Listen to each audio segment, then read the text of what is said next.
Self Rakesh Kumar, maths teacher, आप Shivaji group of institution math class में 7th class Hindi medium के बच्चों का स्वागत है। तो बच्चों, पिछली क्लास में आपने एक्सरसाइज नंबर 1.1 के क्वेश्चन नंबर 3 तक अध्ययन कर लिया था। तो आज क्वेश्चन नंबर 4 का अध्ययन करेंगे। क्वेश्चन नंबर 4 में है निम्न पूर्णांकों को आरोही क्रम में लिखिए।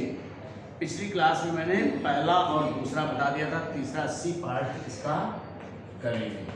आरोही क्रम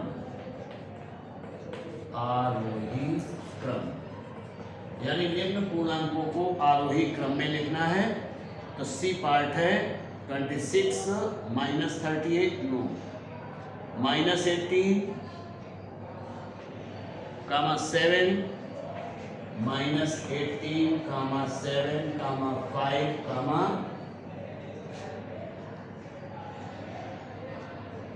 माइनस 10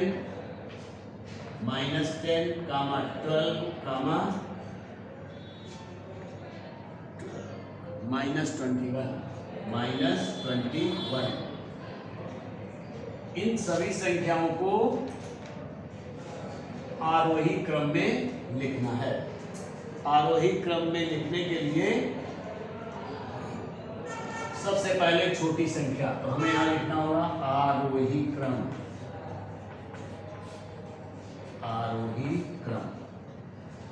तो माइनस 18, माइनस की हमारे पास 3 संख्याएं हैं, माइनस 21, माइनस 10 और माइनस 18। तो माइनस 21 सभी संख्याओं के बाईं ओर आती है। इसका मतलब है माइनस 21 सबसे छोटी संख्या है। तो माइनस 21 इज स्मॉलर देन। अब इसके बाद माइनस 18 आएगा, तो माइनस 18 कामा फिर माइनस 10। पहले हमने माइनस की संख्याओं को नोट कर लिया, यहाँ भी हमें इस तरीके का साइन नोट करना है। फिर इसमें भी साइन स्मॉलर देन। अब कौन कौन सी संख्याएं धनात्मक बच गई? 7, 5 और 12। तो 5 इनमें से सबसे छोटी है। इसके बाद फिर 7 है और फिर लास्ट में आपकी होगी 12। इस तरीके से ये इन संख्याओं का आरोही क्रम हो गया। अब क्वेश्चन नंबर 5। क्वेश्चन नंबर 5 में है अवरोही क्रम। क्वेश्चन नंबर 5 अवरोही क्रम। अवरोही क्रम का मतलब है हमको सबसे बड़ी संख्या पहले लिखनी होगी, सबसे बड़ी, फिर उससे छोटी, फिर उससे छोटी, फिर उससे छोटी, फिर लास्ट में सबसे छोटी। ये अवरोही क्रम होता है। तो अवरोही क्रम 5वें का ए पार्ट है। ए पार्ट में है माइनस 10 माइनस 15, माइनस 10 माइनस 15 और 7 कामा 5 कामा यहाँ 3 है, 3 कामा माइनस 9 कामा 4। अब लिखना है आपको अवरोही क्रम।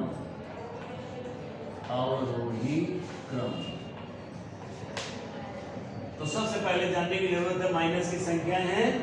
माइनस की संख्याएं 0 से छोटी होती है।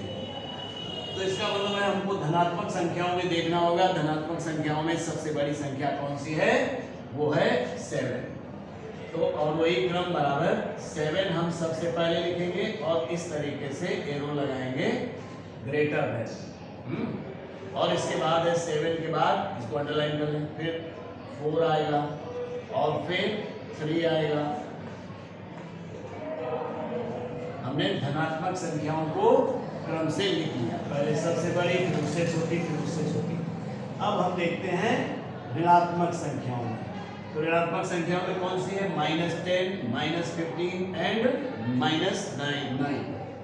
अब माइनस 9 इनमें से, यानी माइनस 10, माइनस 15 और माइनस 9 इन दोनों संख्याओं के दाईं ओर होगी, अतः इन दोनों संख्याओं से ये संख्या बड़ी है, तो अब -9 आ गया। और फिर इसके बाद -10 और फिर इसके बाद लास्ट में -15। इसका मतलब ये हो गया इस संख्याओं में 7 सबसे बड़ा नंबर है और -15 सबसे छोटा नंबर है। तो इस प्रकार से आपका ये अवरोही क्रम होगा। इसका बी पार्ट है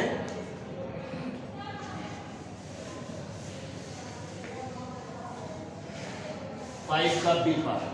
4 पार्ट है, 2 हम बताए दे रहे हैं, 2 आप खुद करेंगे। बी -19 -27 -19 -27 कामा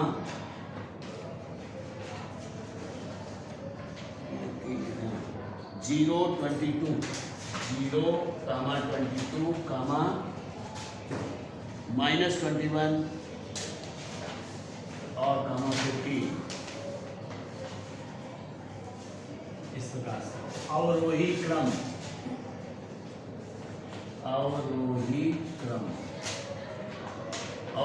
का मतलब फिर से देखिए सबसे बड़ी संख्या, यानी अब हम ऋणात्मक संख्याओं को पहले हम नहीं देखेंगे, क्योंकि ऋणात्मक संख्याएं 0 से छोटी होती हैं। धनात्मक संख्याओं में देखेंगे, धनात्मक संख्याएं हमारे पास 0, 22 और 15, यानी 0, 22 एंड 15। इन तीनों संख्याओं में 22 सबसे ग्रेटर नंबर है, तो 22 पहले आएगा, फिर ग्रेटर देन इधर लगाएंगे, अब आएगा 15, फिर 0। अब चूंकि जो ऋणात्मक संख्याएं हैं ये 0 से छोटी होती हैं, अब देखेंगे अब इसके बाद कौन सी आएगी जो बड़ी संख्या है। तो अब -19 -27 एंड -21 माइनस की 3 संख्याएं हैं।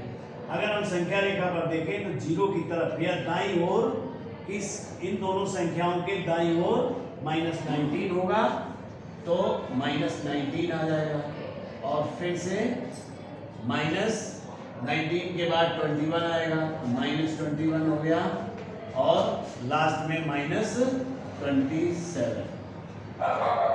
तो इस प्रकार से ये अवरोही क्रम हो गया। इस और इन संख्याओं के क्रमों को देखने में सबसे बड़ी संख्या आपकी है 22 और सबसे छोटी संख्या है -27। तो इस प्रकार से आपको आरोही और अवरोही क्रम लिखना आ गया होगा। अब क्वेश्चन नंबर 6 है। क्वेश्चन नंबर 6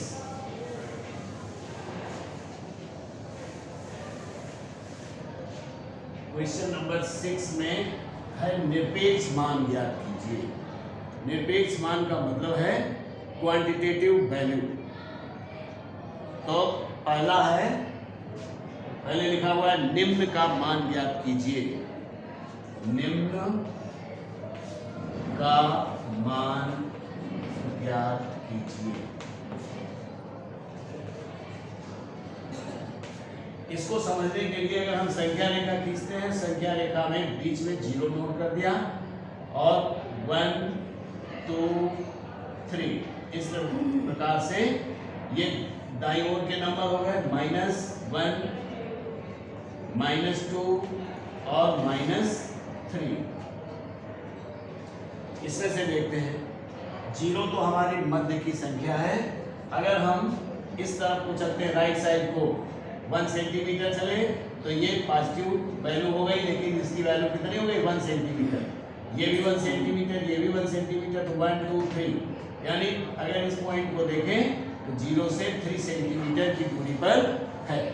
इसी प्रकार से अगर हम -3 को देखें तो 0 से -3 भी 3 यूनिट की दूरी पर है। तो इसका मतलब ये हो गया कि क्वांटिटेटिव वैल्यू दोनों की सेम है। अतः निरपेक्ष मान सदैव धनात्मक होता है। संख्या ऋणात्मक होगी तब भी उसका मान धनात्मक होता है। जैसे ए पार्ट है इस तरीके से -6, ये जो हमने ब्रैकेट लगाया ये है निरपेक्ष मान। तो यहाँ पर लिखेंगे का निरपेक्ष मान निरपेक्ष मान बराबर 6, यानी क्वांटिटेटिव वैल्यू इसकी 6 होगी। बी पार्ट है इसका -1 का निरपेक्ष मान बराबर 1। निरपेक्ष मान कभी भी ऋणात्मक नहीं होगा।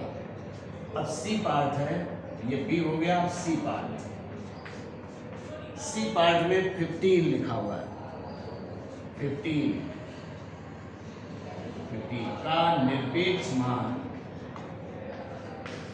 निरपेक्ष मान बराबर 15 ही रहेगा। यानी अगर निरपेक्ष मान के अंदर कोई संख्या लिखी है, अगर ऋणात्मक है तो भी वो धनात्मक होगी, और धनात्मक है तो वो भी धनात्मक होगी। यानी इनकी क्वांटिटेटिव पॉजिटिव ही होगी निरपेक्ष वैल्यू। ठीक, शायद समझ गए होंगे।